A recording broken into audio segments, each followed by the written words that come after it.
को एनालिसिस करते हैं, आपके सामने एनालिसिस करते हैं कि भैया ये वेबसाइट है और मुझे इसका टेक्निकल एसईओ करना है, तो मुझे इसको एनालिसिस करना पड़ेगा।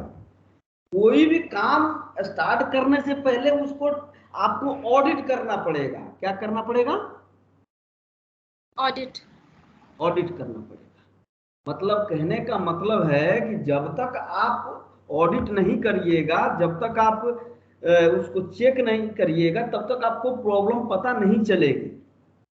जैसे अगर किसी को कोई बीमारी लग जाती है तो क्या होता है, उसको चेकअप कराना पड़ता है। बोलते हैं कि उसका मेडिकल चेकअप कराओ, मतलब उसका ब्लड चेक कराओ, और जो जो भी चीजें हो रही हैं, दिक्कत हो रही है, उससे रिलेटेड जो भी चेक लिस्ट है। जैसे किसी का ब्लड शुगर बढ़ गया तो उसको बोलता है कि आप काम करिए, ब्लड शुगर चेक करा लीजिए। किसी का बीपी बढ़ जाता तो बोलता है कि काम करो, मशीन से इसका बीपी चेक करो। ठीक है, तो जो डिफरेंट डिफरेंट मेडिकल टर्म्स होती हैं, इंसान के जीवन में जो कठिनाइयां आ रही हैं, उसको रिजॉल्व करने के लिए यही काम है चेकलिस्ट की। तो ऐसे ही क्या है, वेबसाइट हेल्दी है कि नहीं है, वेबसाइट परफॉर्मेंस है कि नहीं है, सही है कि नहीं है, उसको चेक करने के लिए आपको ऑडिट करना पड़ेगा हर बार। अभी देखिए क्या हुआ, इसकी परफॉर्मेंस कल वाले वेबसाइट से थोड़ा कम है। क्या है? थोड़ा कम है, और इसका लोडिंग टाइम भी ज्यादा है। क्या है, कल हमने देखा था वो 1.6 के आसपास था, इसकी लोडिंग टाइम कितना 2.8 है, थोड़ा सा ज्यादा है। ठीक है, अब इस वेबसाइट को हम क्या करेंगे, चेक करेंगे। तो इसमें कह रहा है कि इसमें आप कुछ नहीं कर सकते, कह रहा है कि यहाँ पे टोटल ब्लॉकिंग टाइम, यहाँ पे कह रहा है कि ज्यादा ब्लॉकिंग टाइम है, आप इसको इंप्रूव करिए। फिर बोला है कि यहाँ पे भी आप इसको इंप्रूव करिए। फिर उसने बोला है कि भैया जो है तुम्हारा, तुम्हें अपनी वेबसाइट को यहाँ पे ऑडिट कर रहे हो, तो यहाँ पे ये सारी चीजों को बताया कि आप ये जो डॉक्यूमेंट ऑफ साइज है, डॉक्यूमेंट ऑब्जेक्ट मॉडल जो बना है, डॉम जो है, वो बताएंगे अभी थोड़ी देर में डॉम क्या होता है। जो ये लेआउट है इसी को डॉम बोलते हैं, ये लेआउट को क्या बोलते हैं, डॉक्यूमेंट ऑब्जेक्ट मॉडल बोलते हैं। वो आगे हम लोग और बात करेंगे, पहले हम थोड़ा सा आपको आइडिया देते हैं, पहले समझते हैं। फिर वो कह रहा है कि ये जो है ना, जो आप ये सब डाल रहे हो इसमें कैसे, तो ठीक है, कह रहा है कि वो तो ठीक है, लेकिन आप इसको रिसाइज कर सकते हो। मतलब ये 20 मिनट ले रहा है, एफबी इवेंट जो है एक फंक्शन इन्होंने डाल रखा है, एफबी से आ रहा वो है 20 मिनट पे क्या हो रहा है, कैसे क्लियर हो रहा। ठीक है, कुछ चीजें इसमें है जो ऑप्टिमाइज नहीं है, वो बता रहा है कि इसको ऑप्टिमाइज कर दीजिए तो आपका बढ़ जाएगा। ठीक है, परफॉर्मेंस आपका बढ़ जाएगा। फिर उन्होंने बोला कि ये सब चीजें अगर मिनिमाइज कर दीजिए तो थोड़ा सा आपका मतलब फास्ट लोडिंग होएगा। तो उन्होंने आपको बोला कि आपको इंडेक्स इशू सही करना है, यानी चेक करना है, आपको उसके परफॉर्मेंस को सही करना है, लोड एक्टिविटी देखना है, विजुअल स्टेबिलिटी देखनी है। जो ये विजुअलाइजेशन है, देखो इसके लोगो तो लिखा है, लेकिन लोगो पे क्या लिखा है पता ही नहीं है। लोगो पे क्या लिखा है पता ही नहीं चल रहा है। तो हाँ, मतलब क्या है, विजुअलाइजेशन प्रॉब्लम है। जैसे ये इमेज बनी है, लेकिन इमेज के बैकग्राउंड और ये जो इमेज बनी है दिख रही है, वो इमेज सही से प्रॉपर पैलेस्ड नहीं है, दिख नहीं, समझ नहीं आ रहा। बात समझ में आ रहा है? तो वो ये चीज कह रहा है कि भैया वो सारी चीजें सही करनी है, proper strategy to enhance the user experience by optimising the vital performance aspect. कह रहा है कि मुझे ये बता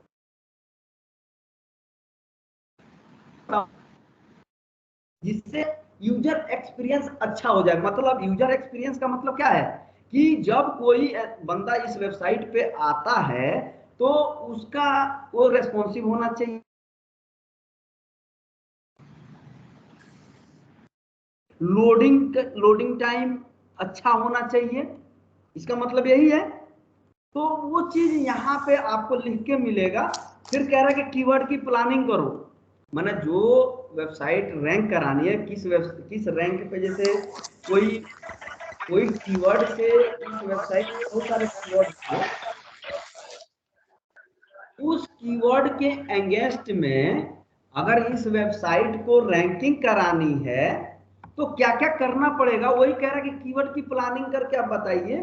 आप मुझे ये बताइए कि क्या, कैसे कीवर्ड की कंडक्टिंग, कीवर्ड प्लानिंग क्या है, आपका आउटलाइन क्या है, आप कैसे करना चाह रहे हो वो बताइए।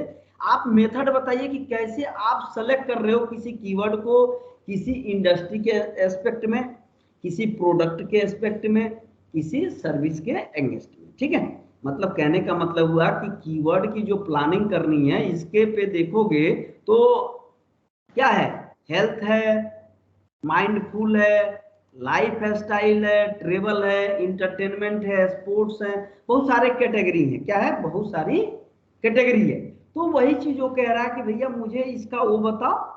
ठीक है, ये सारा करने के बाद बोला है कि एक काम करिए, मुझे बैकलिंक दीजिए, मुझे इसके लिए बैकलिंक जनरेशन करिए, मतलब ऑफ पेज में क्या क्या एक्टिविटी करिएगा वो मुझे बताइए। ठीक है, तो ये जो मेजर एक्टिविटी आपको मैंने कल भी परसों भी 2 दिन 3 दिन जो बेसिक चीजें मैंने पढ़ाई है वो सारी चीजें अपने को अभी इस वेबसाइट पे करना है। ठीक है, इस वेबसाइट पे अपने को क्या करना है, चेक करना है। हम इसको अभी नहीं करेंगे, पहले हम चीजों को पढ़ेंगे, फिर हम ऐसी वेबसाइट बहुत सारे हमारे पास रिक्वायरमेंट आती है, उस पर हमें काम करना है। ठीक है, अभी मेरा एक जूनियर है, वो पल्लवी मैम जानती है उसको। ठीक है, वो अभी एक रिक्वायरमेंट भेजा है मुझे, जस्ट अभी उसने पिंग किया है, वो वेबसाइट बनवाने के लिए शायद किया। हाँ ठीक है, कोई नहीं, उसका रिक्वायरमेंट अलग आया है अभी। ठीक है, अभी क्या है, हम ये जानना चाह रहे हैं कि हमें जो ऑन पेज की जो चेकलिस्ट थी जो हमने आपको कल बताया, सबसे पहले आपको टाइटल टैग को देखना होगा। अब सवाल उठता है कि भैया टाइटल टैग कैसे काम करेगा, उसका उसमें क्या क्या टर्मिनोलॉजी होगी उसको समझना है, और टाइटल टैग दिखेगा कैसे उसको भी समझना है हमें। अगर सपोज करिए कि ये वेबसाइट डायनेमिक वेबसाइट नहीं है, मतलब जो हम वेबसाइट बता रहे हैं आपको, मान ले कि एक वेबसाइट बता रहे हैं, जैसे मान ले कि आपको मैंने बताया ये वाली वेबसाइट है जो एस्थेटिक हमने बना रखी है, ये क्या है, एस्थेटिक वेबसाइट है। अब मेरा सवाल ये है आप लोगों से कि मुझे इसके टाइटल टैग को ऑप्टिमाइज करना है। ठीक है, तो वो टाइटल टैग होगा कैसा, दिखेगा कैसे, उसकी लिमिटेशन क्या है, वो सारी चीजों पे हम अब बात करेंगे। तो थोड़ा सा आपको मैं कोड के बारे में नॉलेज दूंगा, वो आप लोग थोड़ा सा ध्यान देंगे, उसमें सिर्फ आपको कोड का नॉलेज होना है, बस आपको वो टैग पता होनी चाहिए कि उस टैग में ही जाके आपको ऑप्टिमाइज करना है। ठीक है, तो मैं आप लोगों के सामने एक पेज खोलता हूं, नया पेज खोलते हैं। ठीक है, और इसको हम सेव कर लेते हैं कि कहीं पे भी, चलिए हम अपने कंप्यूटर पे सेव करते हैं, यहीं पे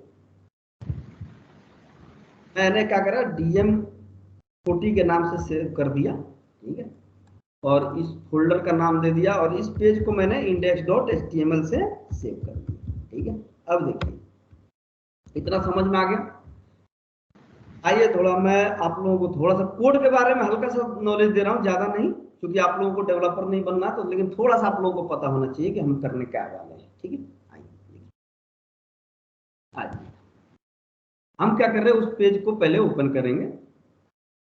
तो हमने बनाया था डी में, हमने डी में उसको ओपन कर दिया।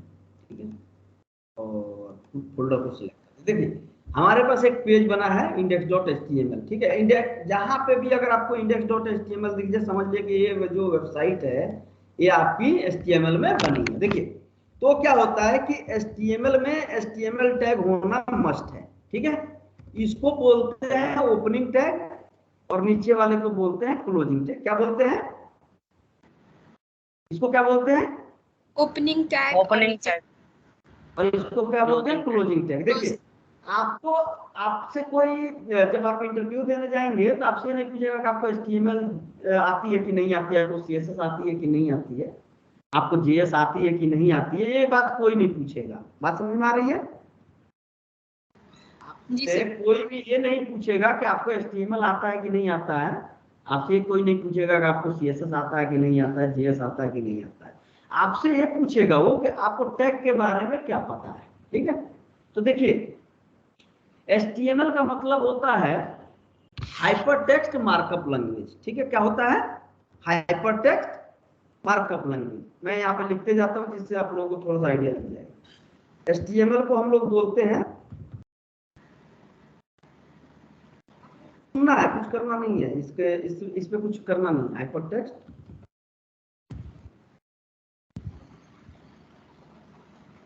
आपको बस इसको समझना कि एक्चुअली ये HTML क्या होता है, आपको समझना है। देखिए, हाइपर टेक्स्ट का मतलब होता है linking between two web pages, ठीक है। Linking between two web pages मतलब लिंकिंग बिटवीन वेब पेजेज। क्या होता है हाइपर टेक्स्ट का मतलब? Linking between. जब लिंकिंग बिटवीन होती है, दो तरीके का लिंकिंग होता है, एक होता है इंटरनल, एक होता है एक्सटर्नल। आप लोगों को जानना चाहिए दो तरीके के लिंकिंग अपने यहाँ है। एक होता है इंटरनल,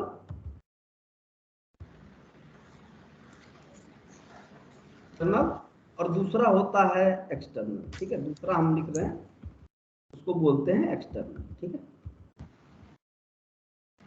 देखिए, अब इसको समझेंगे कैसे कि इंटरनल क्या है और एक्सटर्नल क्या है, वो समझते हैं। देखिए, जब आप अपनी वेबसाइट पे हैं, जब हम इस पेज पे क्लिक कर रहे हैं तो क्या हो रहा है, हम इसी पेज पे रिफर कर रहे हैं, हम इसी वेबसाइट पे रह रहे हैं, हम कहीं दूसरे जगह नहीं जा रहे। इसको बोलते हैं इंटरनल लिंकिंग। कौन सी लिंकिंग बोलती हैं? इंटरनल लिंकिंग बोलते हैं। जब हम अपने ही वेब पेज के अंदर रहते हैं, जब अपने ही वेबसाइट के अंदर रहते हैं और हम क्लिक करके एक पेज से दूसरे पेज पे जाते हैं, तो उसको हम बोलते हैं इंटरनल लिंकिंग, ठीक है। अगर हम इस पे क्लिक करने के बाद, मान लें कि ये जैसे क्लिक कर दिया, इस पे क्लिक किया तो क्या हुआ, हम यहां पे आ गए, हम दूसरे वेबसाइट पे चले गए, मतलब दूसरे वेब पेज पे चले गए। वहां से हमारी वेबसाइट से इसका कोई लेना देना नहीं है, अब हम दूसरे जगह चले गए। तो ये क्या बोलते हैं, इसको एक्सटर्नल लिंकिंग बोलते हैं। क्या बोलते हैं? External linking. मतलब जब आप वेबसाइट पे क्लिक करे थे, जब आप इंटरनली लिंकिंग थे, तो हो क्या रहा था,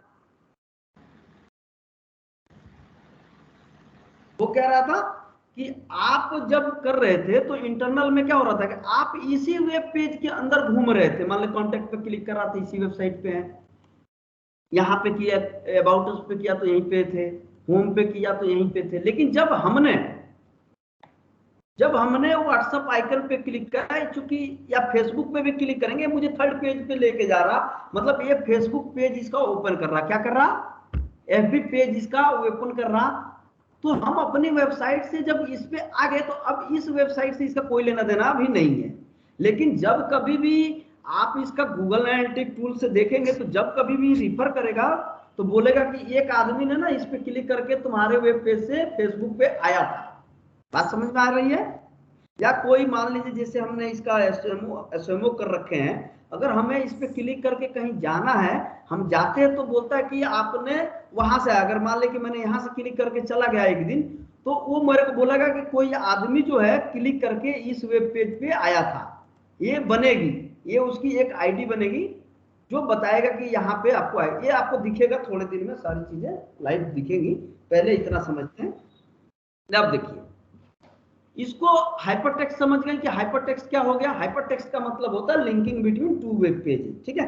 अब देखिए, मार्कअप लैंग्वेज का मतलब है कि देखिए HTML को मार्क कर दिया गया इस टैग से कि ये HTML टैग ओपनिंग टैग है और ये क्या है, क्लोजिंग टैग है।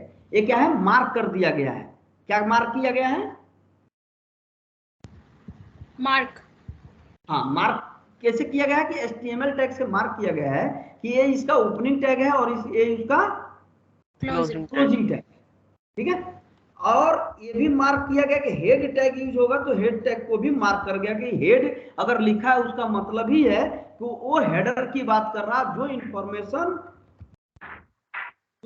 आपकी हेडर की है, वो सिर्फ और सिर्फ ब्राउजर की हेडिंग में ही दिखेगा, इधर ही दिखेगा। जैसे अब बात करते हैं टाइटल टैग की, तो टाइटल टैग के लिए आपको टाइटल टैग आता है, आपको क्या करना होगा, एक टाइटल टैग ही होता है। आप टाइटल टैग को टाइटल टैग लिखेंगे ऐसे, ठीक है। अब मान लीजिए कि मैंने लिखा डेमो क्लास, या मैं लिखता हूं डिजिटल मार्केटिंग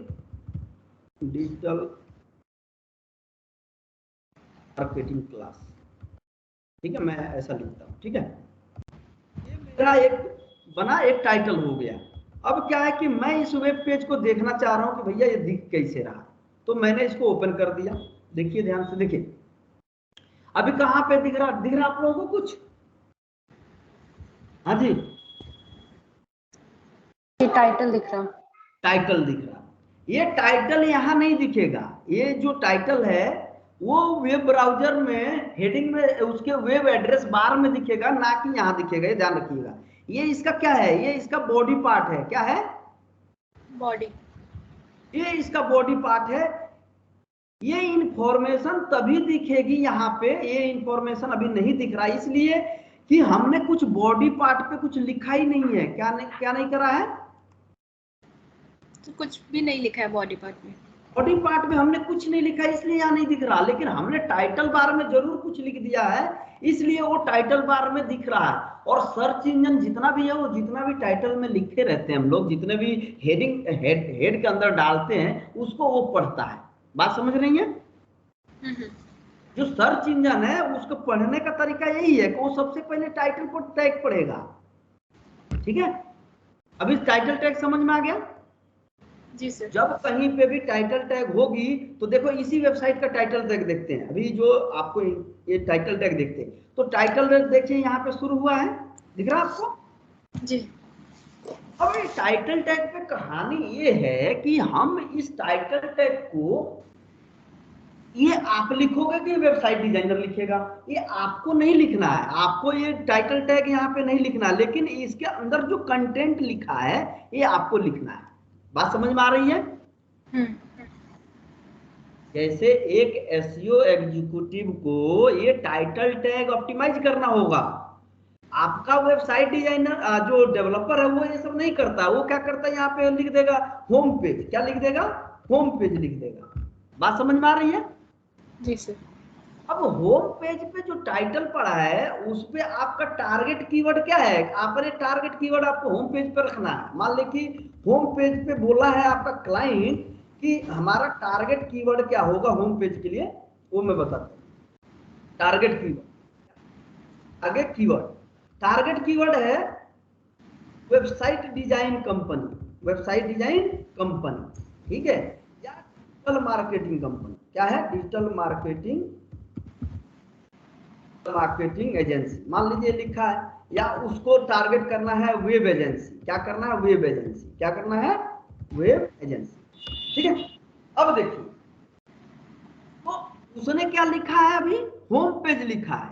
लेकिन आपको जो क्लाइंट बोला है कि भैया मुझे होम पेज पे हम टारगेट करना चाह रहे हैं ये 3 कीवर्ड को। क्या करना चाह रहे हैं? होम पेज पे ये 3 कीवर्ड्स को टारगेट करना है। ठीक है? लेकिन इसमें से भी वो कह रहा है कि मेरा जो वेबसाइट डिजाइन कंपनी है ना, ये मेरा टारगेट फोकस कीवर्ड है। क्या है? फोकस कीवर्ड है ये वाले जो वेबसाइट हाँ, डिजाइन। ये है जो फोकस कीवर्ड है। ये मेरे को चाहिए, मतलब मुझे ये चाहिए। मुझे मतलब ये कीवर्ड मेरे होम पेज पे होने चाहिए। तब आप क्या करोगे? आप आओगे अपने टाइटल टैग पे, यहाँ पे आपने क्या करा? लिख दिया यहाँ। ठीक है? आपने ये लिख दिया। बात समझ में आ गई? जी सर। अगर कोई बोलता है कि भैया ये जो टारगेट कीवर्ड है ना, वो मुझे नोएडा में, दिल्ली में और एनसीआर में दिखना चाहिए, तो आप जब कीवर्ड बनाए तो आपको देखो, आप ऐसा नहीं लिख सकते कि वेबसाइट डिजाइन कंपनी नोएडा, फिर वेबसाइट डिजाइन कंपनी दिल्ली, फिर website design company in NCR. आप ऐसा नहीं लिखेंगे। बात समझ में आ रहा? जी सर। इसलिए कि वो क्या होगा? डुप्लीकेसी हो जाएगी। क्या हो जाएगी? डुप्लीकेसी। और वो क्या करेगा? कीवर्ड स्टफिंग कल बताए थे आपको। हाँ जी सर। वो नहीं करना अपने को। अपने को क्या करना है कि अपने को लिखना है website design company Noida, Delhi, NCR. तो ये क्या होगा? जहां पे भी लोकल कीवर्ड है। क्या है? Local keywords. अब ना यहाँ अभी इसको हटा दीजिए, क्या हो गया? ग्लोबल कीवर्ड हो गया। क्या हो गया? Global keywords. ग्लोबल कीवर्ड हो गया। अगर आपने इंडिया लगा दिया, इसका मतलब अपने पैन इंडिया पे आप इसको टारगेट कर रहे हो। कहां पे कर रहे हो? Pan India. पैन इंडिया पे आप इसको टारगेट कर रहे हो। मतलब कोई अगर कंपनी कोई सर्च करेगा तो ऐसे सर्च करेगा। देखिए आपको दिखाते हैं, देखिए ध्यान से। अगर कोई आता है गूगल में तो देखिए क्या सर्च करेगा। गूगल में कैसे सर्च करेगा? देखिए अभी दिख रहा है आपको। देखिए ये आपको गूगल सजेशन को ध्यान से देखिए। गूगल सजेशन को ध्यान से देखिए। हमने क्या डाला है? Website design company India.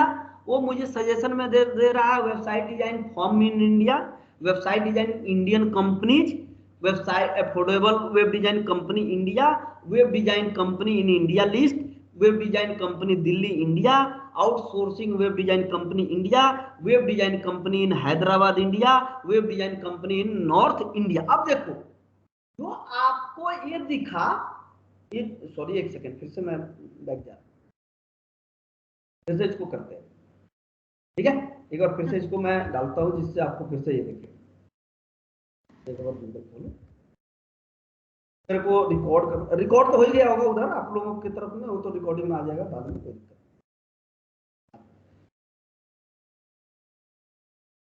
फिर से मैं, ठीक है। अभी देखिए आप ये दिख रहे हो, आप लोगों को दिख रहा है सब? जी। अभी देखिए मैं क्या चाह रहा था, मैं ये कहना चाह रहा कि ये जो आप लिस्ट देख रहे हो, ये लिस्ट आपको, इसी से आपको कीवर्ड बनाने होंगे। क्या करने होंगे? कीवर्ड्स बनाना है sir according to your list. मतलब आपको ऑटो सजेशन, जो गूगल का सर्च इंजन जो है, गूगल जो सर्च इंजन है, वो आपको कुछ सजेशन दे रहा है कि भैया तुम जो वेबसाइट जो कीवर्ड रखना चाह रहे हो, तुम ऐसे भी कुछ कीवर्ड रख सकते हो अपने वेबसाइट पे। बात समझ में आ गई? जी सर।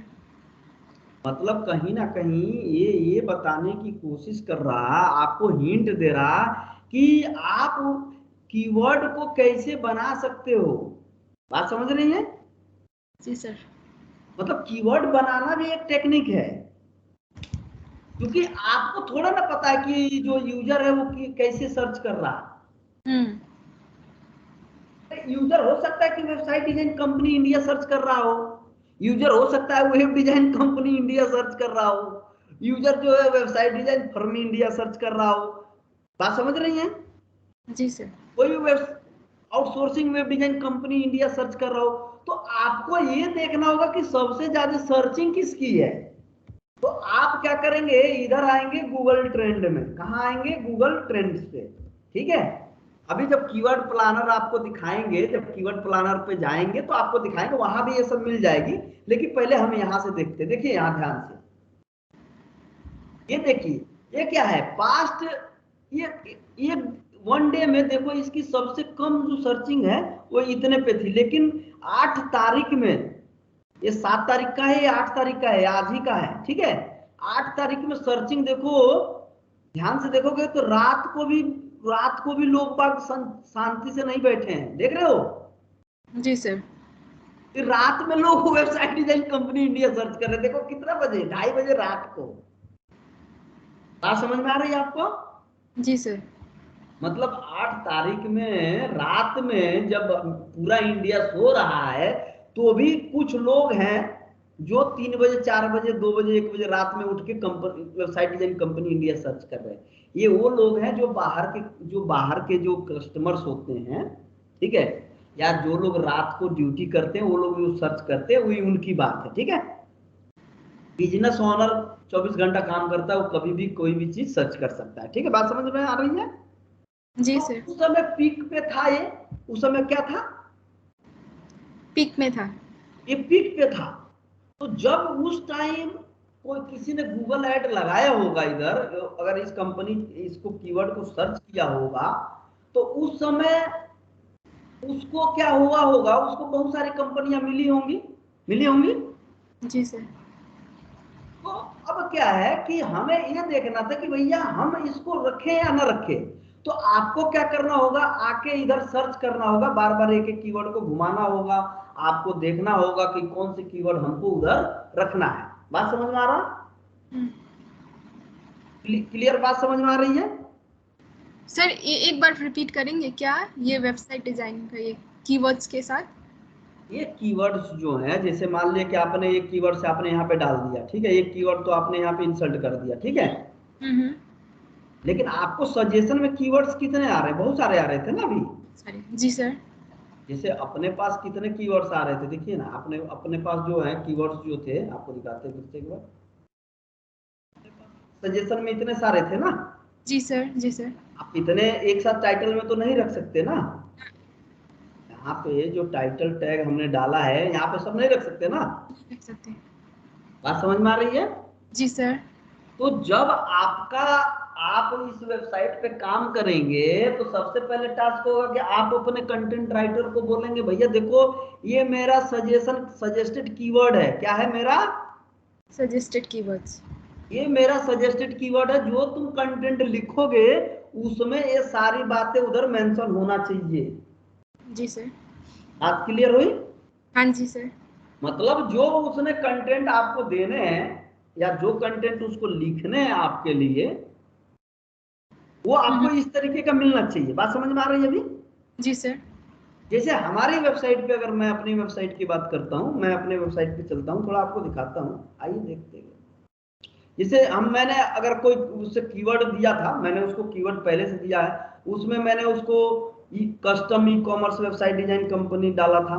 ठीक है, पहला मेरा कीवर्ड था e commerce website design company था। मेरा एक custom website design company Noida था। मैंने उसको बोला था कि आप एक काम करो, best e commerce site design company इन दिल्ली इंडिया करो।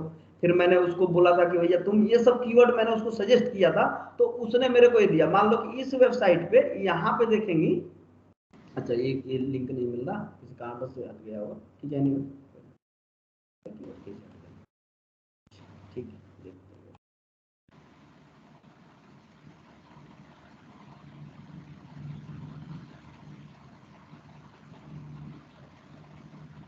अच्छा किसी ने नोएडा इसमें डाल रखा, अच्छा ठीक है समझ गया, लिंक में कुछ गड़बड़ी है, ठीक है, वो लिंक किसने गड़बड़ कर रखा है। तो देखो वेबसाइट डिजाइन कंपनी जब हमने लिंक करा है इधर, ठीक है, तो वेब डेवलपमेंट कंपनी डाला है, तो उसमें मैंने उसको कीवर्ड दे रखे थे कि भैया मेरे कीवर्ड ये सब रहने चाहिए। ठीक है, तो आप देखेंगे तो कहीं पे भी कीवर्ड स्टफिंग नहीं है। बात समझ रही है? जी देखो सर। इस तीनों चारों कीवर्ड को आप देखोगे तो हर कीवर्ड अलग अलग है। बात समझ में आ रहा? इधर यहाँ पे भी देखो, ये टॉप कंपनी है, वेब डेवलपमेंट कंपनी है, वेब डेवलपमेंट फर्म है, ठीक है, वेब डेवलपमेंट सर्विसेज है, वेब डेवलपमेंट एजेंसी है। मैंने उसको इस तरीके से कीवर्ड दिया है कि हमारा जो जो वेब पेज है वो रैंकिंग भी करे, और क्या करे कि हमें ब्लैक लिस्ट भी ना हो। बात समझ रहे हैं? जी सर। एक मिनट होल्ड करिएगा आप लोग।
अच्छा, तो आप लोग जब, हेलो, जी सर। हाँ, आप लोगों को क्या करना है, जब आप लोग काम करेंगे ना, जब कभी भी आप काम करेंगे तो सबसे पहले आप एक चीज चेक करेंगे कि जो आप कंटेंट लिखवा रहे हैं, ठीक है, और जो आपको कीवर्ड मिला हुआ है, टारगेट कीवर्ड मिला कि आपको इसको टारगेट करना है, इस पे ट्रैफिक जनरेट करना है या इसको रैंक कराने हैं, तो सबसे पहले उसको ही टाइटल टैग में रखिए, ठीक है। बात समझ में आ रही है? जी सर। वो क्योंकि उसका फोकस कीवर्ड है, क्या है? Focused keyword. फोकस कीवर्ड, मतलब वही उसका टारगेट कीवर्ड है और आपको उसी के लिए काम करना है। बात समझ में आ रही है? जी सर। अब क्या होता है कि उससे कुछ रिलेटेड कीवर्ड होती है, क्या होता है? Related keywords. जैसे उससे रिलेटेड कीवर्ड आपने अभी देखा, जो अभी हम लोग गूगल में ये सर्च कर रहे हैं, ये दिखा रहे हैं आपको, ये क्या है? उससे रिलेटेड कीवर्ड है, क्या है? Related keywords. रिलेटेड कीवर्ड्स बोल सकते हैं, या इसको उससे सजेस्टेड कीवर्ड भी बोल सकते हैं। बात समझ में आ रहा? जी सर। तो आप अपने क्लाइंट को ये कीवर्ड सजेशन भेज सकते हैं कि हम लोग इस कीवर्ड पे भी काम कर सकते हैं, ठीक है ना। जी सर। क्योंकि कभी कभी ऐसा होता है ना कि जैसे कोई कीवर्ड है, वो डिफिकल्टी फेस करता है, ठीक है ना, जिसे बहुत हाईली कॉम्पिटिटिव कीवर्ड हो जाए। बात समझ रही है? जी सर। जैसे वेबसाइट डिजाइन कंपनी एक अपने आप में बहुत ही टफ कीवर्ड है रैंक कराना। बात समझ रही है? जी सर। ये अपने आप में बहुत टफ है रैंक कराना। तो इसीलिए जो लोग भी काम करते हैं ना, वो देखो, कीवर्ड जितना ज्यादा डिफिकल्ट, मतलब जैसे मान लीजिए कि उस कीवर्ड पे ना बहुत ज्यादा कंपटीशन है। बात समझ में आ रही है? जी सर। कोई ऐसा कीवर्ड है बहुत ज्यादा टफ है, बहुत ज्यादा उस पे कंपटीशन है, सब लोग उस पे रात दिन लगे हुए उस कीवर्ड को रैंक कराने में, तो क्या होगा?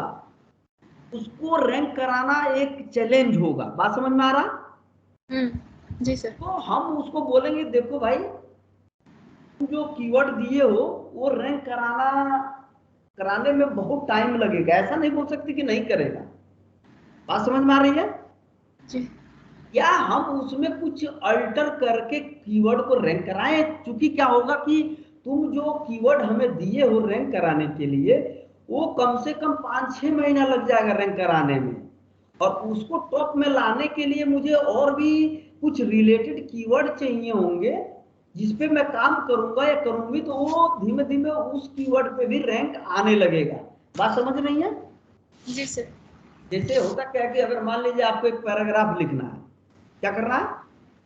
पैराग्राफ। आपको पैराग्राफ लिखना तो पहले आपको एबीसीडी से स्टार्ट करना पड़ेगा ना। जी सर। एबीसीडी बनाएंगे, पहले एबीसीडी पढ़ेंगे, फिर उसका बेसिक हम स्ट्रक्चर समझेंगे, फिर हम उसका सेंटेंस बनाएंगे, फिर हम छोटे छोटे मॉड्यूल में क्या करेंगे, एक एक सेंटेंस बनाते जाएंगे। जैसे राम आम खाता है, तो एक क्या हुआ, एक पूरा कंप्लीट सेंटेंस है, ठीक है।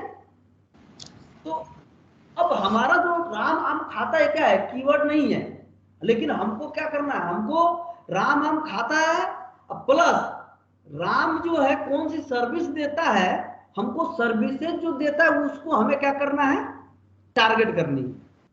तो पहले हमें राम आम खाता है उसके उसके बारे में सोचना ही पड़ेगा। बात समझ में आ रही है? जी सर।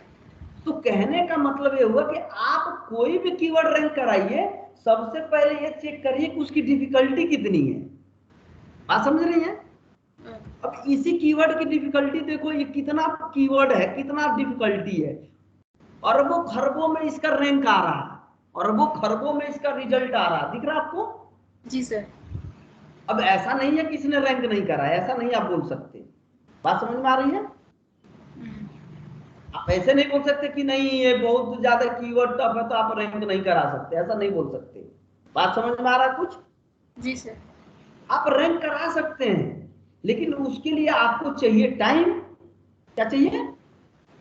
टाइम। टाइम चाहिए। और कीवर्ड आपको जो है ना, आपका जो क्लाइंट है वो आपको जो है इतना टाइम देने वाला नहीं है। बात समझ में आ रही है? देखो हमारा भी, एक सेकंड देखते हैं, कीवर्ड इस पेज में नहीं है। बात समझ में आ रहा?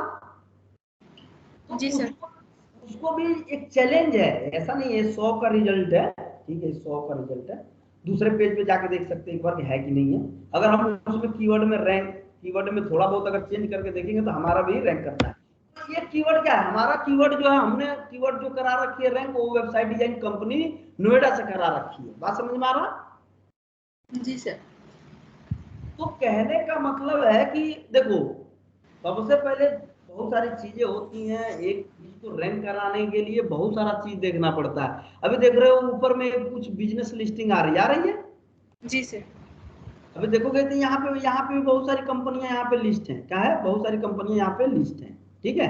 यहाँ पे बहुत सारी कंपनियां, एक ही नोएडा के बेस पे ही बहुत सारी कंपनियां लिस्ट हैं। बात समझ में आ रहा कुछ? तो कहने का मतलब ये हुआ कि आपको रैंक कराने के लिए, कोई वेबसाइट को रैंक कराने के लिए सिर्फ और सिर्फ एक पैरामीटर नहीं है कि आपने टाइटल कीवर्ड ये सब कर दिया तो आपका रैंक कर जाएगा। बात समझ में आ गया इतना? अब देखो, रूल कहता है कि अच्छा ये बताओ मुझे इसकी कितने कैरेक्टर तक रख सकते हैं। ये जो टाइटल टैग है ये कितने कैरेक्टर तक हम रख सकते हैं।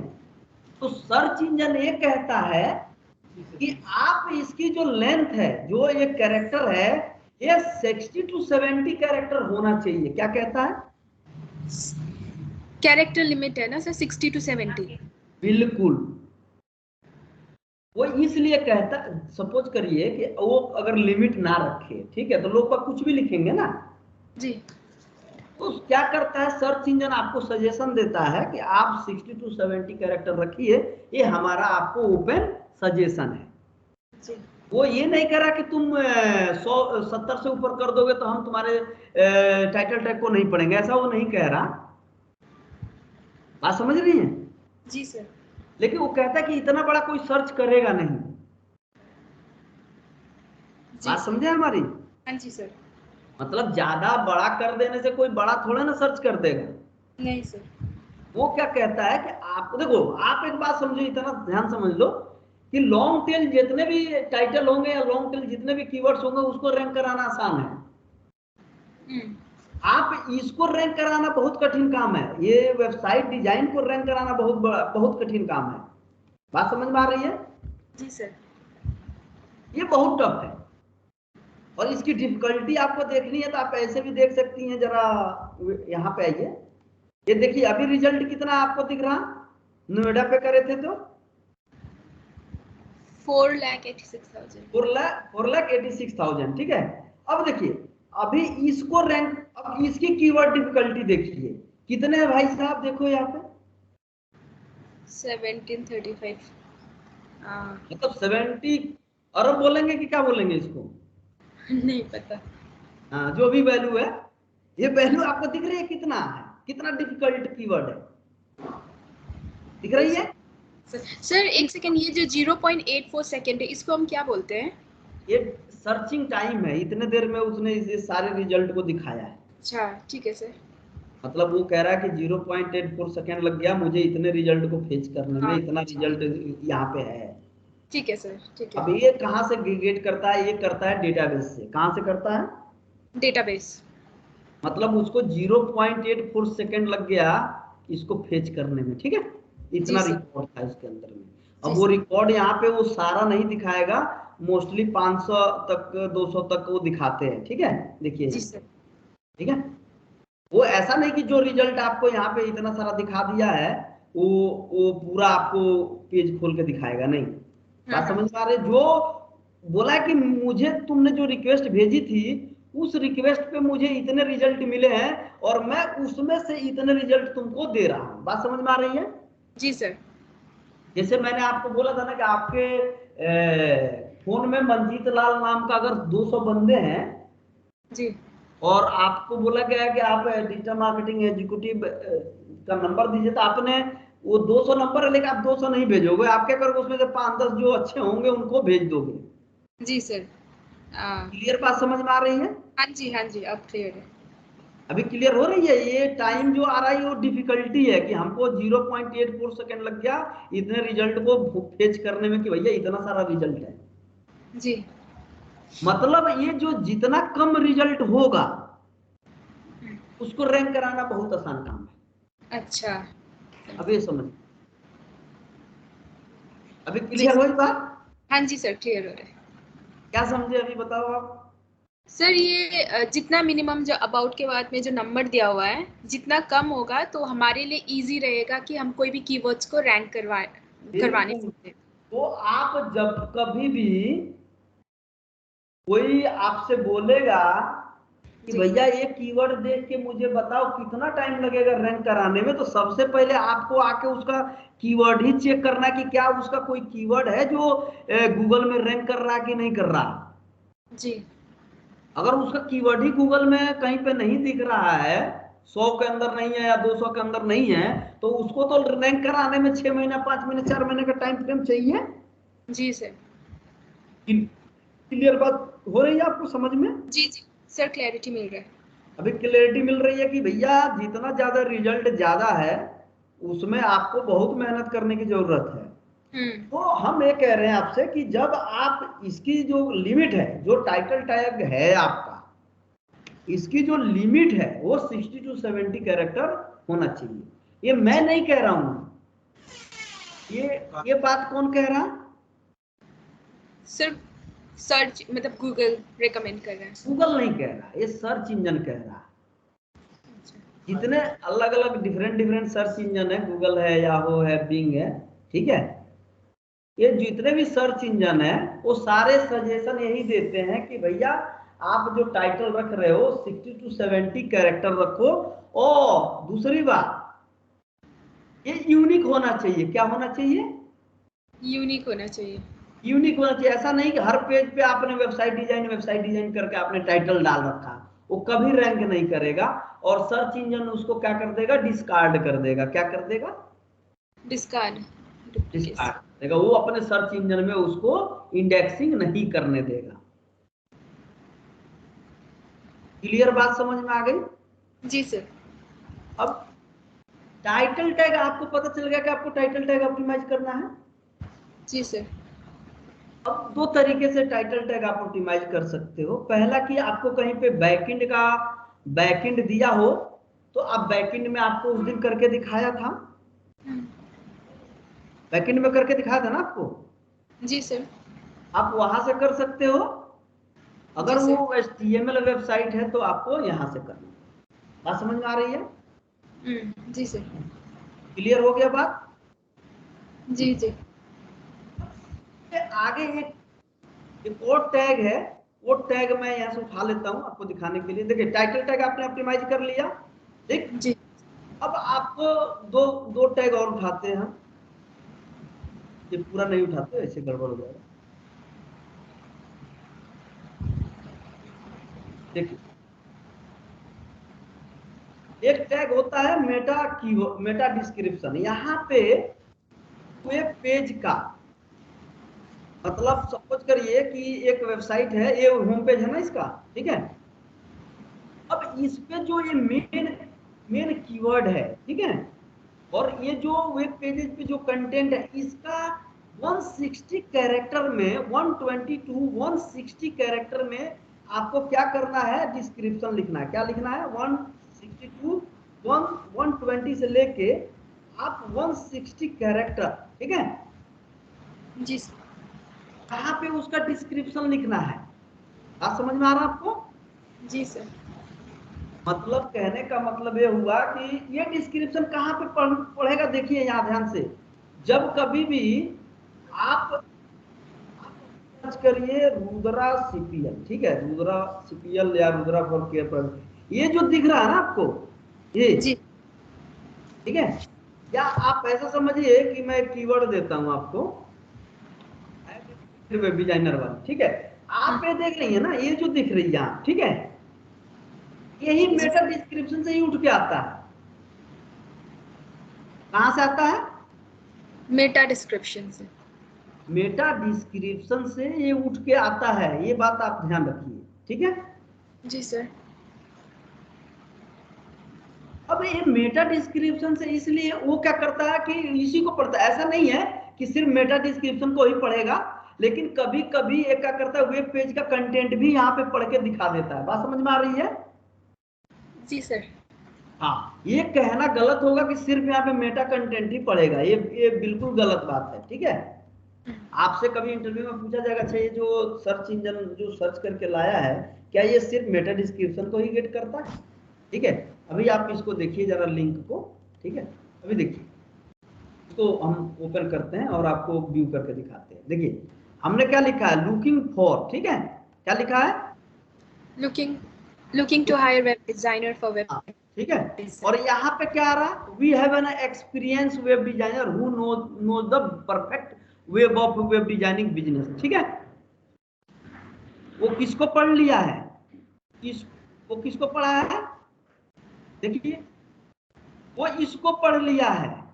अच्छा, बात समझ में आ रही है? जी सर। तो हो सकता है कि आपके वेब पेज पे जो कंटेंट पड़ा है, ठीक है, वो उसमें अगर कोई कीवर्ड उससे मिलता जुलता है तो वो क्या करता है, उसी पैराग्राफ को उठा के आपको यहाँ पे शो कर देता है। ठीक है, क्लियर बात समझ में आ गई? जी सर। अब नीचे वाले को देखते जरा, नीचे वाला भी कुछ कह रहा है, इसको भी जरा देखते, क्योंकि कंपटीटर को भी देखना जरूरी है। देखो इन्होंने जो लिखा है, इन्होंने भी लिखा है लुकिंग टू क्रिएट। ठीक है, लेकिन इनका भी क्या कर रहा है, वो लुकिंग टू क्रिएट नहीं उठाया, इनका भी कहीं से वेब पेज से ही कोई कंटेंट उठा लिया है, कहीं से कुछ पकड़ लिया है। इन्होंने जहां पे जो कंटेंट दिया होगा कहीं पे कुछ, वो उसको क्या कर रहा है, उसने उठा लिया है। बात समझ में आ रही है? जी। ठीक है, तो आपको जो ये जो कंटेंट लिखना है वो कहां से यूनिक लिखना है, कैसा लिखना है? सो यूनिक लिखना है with in 120 to 160 character. 120 to 160 character. देखो अभी ये क्या है, ये डायनेमिक वेबसाइट है। ठीक है, क्या है? Dynamic website. डायनेमिक वेबसाइट है, इसलिए हो क्या रहा कि जो हमने उसको दिया है कंटेंट पढ़ने को, ठीक है, उसके अलावा भी वो स्टफ करके मतलब अलग से पढ़ ले रहा। वो क्या कर रहा, दूसरा भी कंटेंट उसको उठा के पढ़ रहा। ठीक है, अब देखिए तीसरी चीज क्या करनी है आपको, इसी को कॉपी कर लीजिए और इसी को पेस्ट कर दीजिए। ठीक है, इसी को पेस्ट करिए जरा।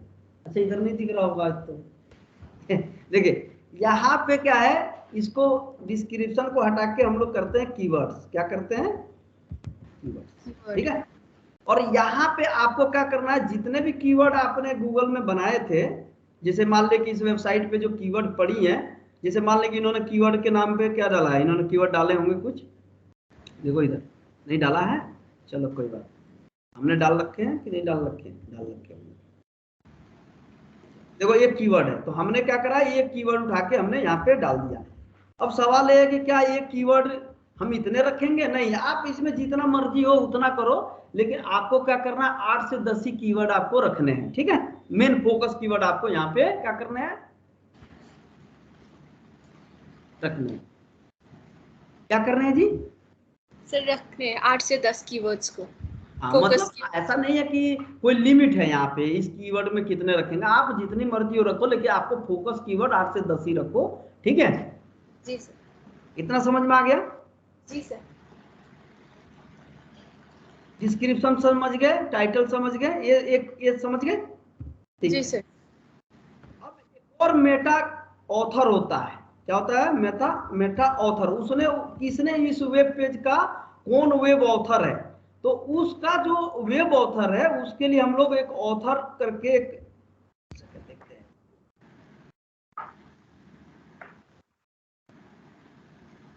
ठीक है, आपको क्या करना है, ऑथर लिख देना है। क्या लिख देना है यहाँ पे? ऑथर लिखना है।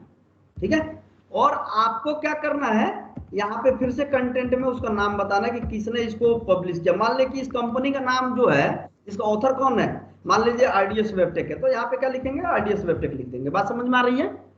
जी सर।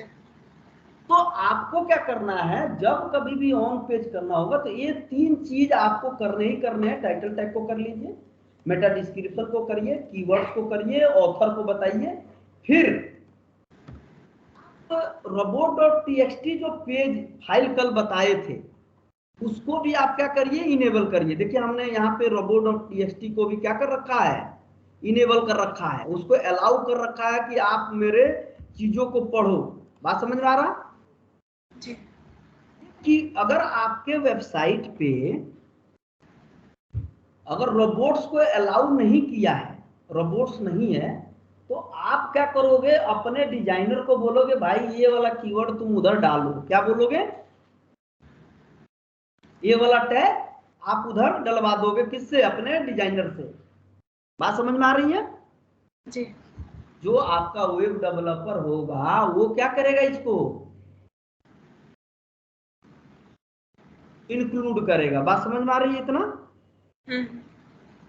ठीक है, बड़े थोड़ा देखो इधर क्या है, कैनोनिकल यूआरएल कल समझाए थे आपको। कैनोनिकल यूआरएल ये डायनेमिक हो सकता है, स्टैटिक भी हो सकता है, ध्यान रखिए। तो आप अपने जो आपका डिजाइनर है या वेब डेवलपर, उसको बोलो भैया मेरे को ना एक कैनोनिकल यूआरएल ऐड करने का ऑप्शन दे दो। वो आपको ये टैग आपको ऐड नहीं करने हैं, ध्यान रखिएगा, ठीक है। आपको इसके अंदर का जो कंटेंट आप देख रहे हैं, ये वाली कंटेंट हो गया, या ये कंटेंट हो गया, या ये कंटेंट हो गया, ये सब आपको ऑप्टिमाइज करना है। क्योंकि क्या है कि ये ऑलरेडी जो आपका वेबसाइट डिजाइनर है वो बना के देगा।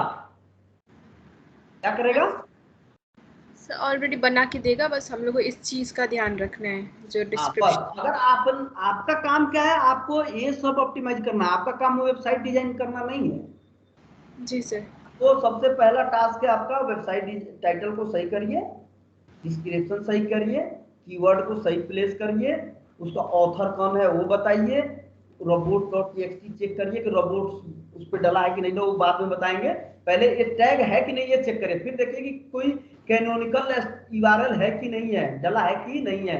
कोई कैनोनिकल यूआरएल किस लिए, कि कोई डुप्लीकेसी यूआरएल उधर ना जाए। बात समझ में आ रही है? जी सर। ये सपोज करिए कि किसी ने क्या करा, इसी को ओपन कर रहा www डॉट करके, ठीक है। बात समझ में आ रही है? जी सर। और आपका स्ट्रक्चर ऐसा नहीं है, आपका स्ट्रक्चर है rdswebtech.com और ये है www डॉट नहीं है। तो क्या होगा, वो क्या करेगा, डुप्लीकेसी क्रिएट करेगा। क्या करेगा,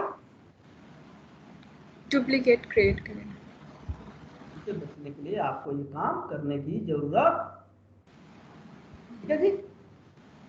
जी सर। इतना इतना आज का समझ में आ गया? जी सर।